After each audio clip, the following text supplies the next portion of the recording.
आकाशवाणी रायपुर है। छत्तीसगढ़ी समाचार बुलेटिन के संग अनुरिमा शर्मा के जय जोहार।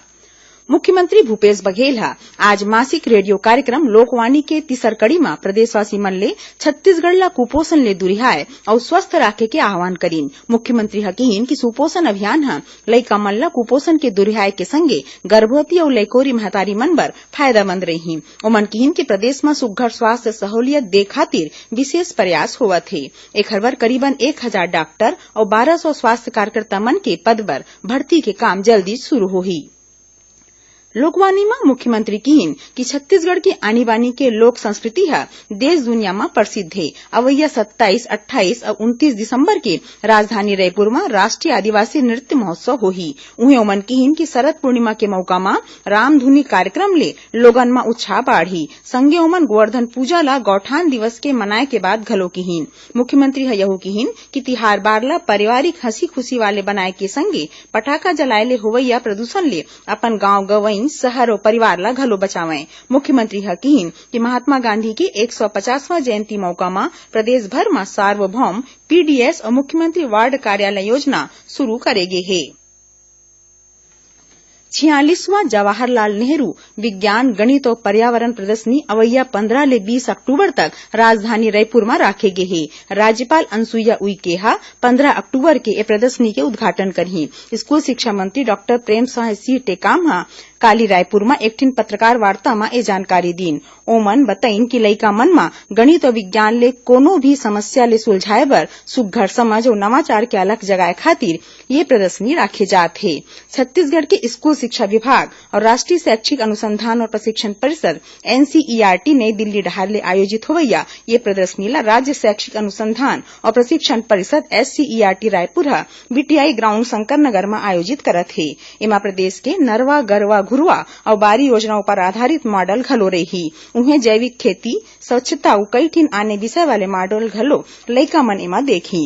ये राष्ट्रीय प्रदर्शनी में छत्तीसगढ़ समेत देश के 27 राज्य और केंद्र शासित प्रदेश के करीबन 250 पढ़िया लइका मन भाग लिही। उन्हें प्रदर्शनी में 147 ठिन मॉडल प्रदर्शित हुई, जेमा ले छत्तीसगढ़ के 22 मॉडल रही। उन्हें दौरान देश और प्रदेश के वैज्ञानिक मन के लेक्चर के संगे लइका मन बर क्विज प्रतियोगिता घलो हुई। संगे छत्तीसगढ़ी लोक नृत्य गोदना और भित्ति चित्र के प्रदर्शनी घलो लगाए जाही। ये प्रदर्शनी कार्यक्रम में लोक संस्कृति वाली सांस्कृतिक लोक नृत्य के कार्यक्रम घलो होही। मुख्यमंत्री भूपेश बघेल कोरबा जिला के दर्री हड्डी बाजार और पसान ला तहसील के दर्जा और नवा ट्रांसपोर्ट नगर बनाए के घोषणा करे हैं। अपन कोरबा प्रवास के दौरान मुख्यमंत्री जिला के विकास बर करीबन 271 करोड़ रुपया के निर्माण काम के लोकार्पण और शिलान्यास करीन। ए मौका में ओमन कोरबा जल आवर्धन योजना के दूसर चरण के लोकार्पण, ग्राम चौपाल सॉफ्टवेयर और ऐप के उद्घाटन घलो करीन। सुनैया मन ल बता दन कि समसामयिक विषय पर आधारित हमार साप्ताहिक कार्यक्रम बातों बातों में ए बखत सिंगल यूज प्लास्टिक के खतरा ले लोगन मन ला जागरूक करे खातिर चलाए जावत अभियान पर केंद्रित रही। ए बारे में और ज्यादा जानकारी ले खातिर आकाशवाणी समाचार गोड़बात करे है साफ सफाई के क्षेत्र में काम करैया संस्था बंच ऑफ फूल्स के मेंबर अभिषेक पोद्दार ले। ए गोड़बात के प्रसारण आज रतिहा 8:30 बजे आकाशवाणी केंद्र रायपुर ले होही, जिला प्रदेश के जम्मू आकाशवाणी केंद्र एके संग्रह रिले करही। प्रदेश में हिंदी और सीबीएसई अंग्रेजी माध्यम के सबो सरकारी स्कूल मन में कक्षा 1 ले 8वीं तक बर राज्य स्तरीय सावधिक आकलन PA1 परीक्षा काली 14 ले 22 अक्टूबर तक राखेगे है। राज्य में पहली बेर कक्षा 1 और दूसरी के परीक्षा ऐप के माध्यम ले होही। उन्हें कक्षा 3 ले 8वीं तक सावधिक आकलन होही। स्कूल शिक्षा विभाग डहार ले निकाले गए निर्देश में कहे गए है कि जम्मो जानकारी टीम्स टी ऐप और राज्य शैक्षिक अनुसंधान और प्रशिक्षण परिषद के वेबसाइट में हवे।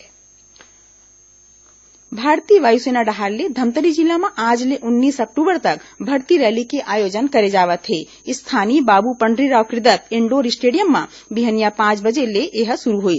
पहली चरण के चलत आज प्रदेश के 13 ठिन जिला के करीबन 3000 अभ्यर्थी मन रैली में भाग लीन। काली दूसर दिन 13 जिला के अभ्यर्थी मन शामिल होही। उन्हें दूसर चरण में 16 और 17 अक्टूबर के ए रैली में प्रदेश के 14 जिला के मन शामिल होही। एक संग छत्तीसगढ़ी समाचार बुलेटिन इहे सिरावत है। जय जोहार।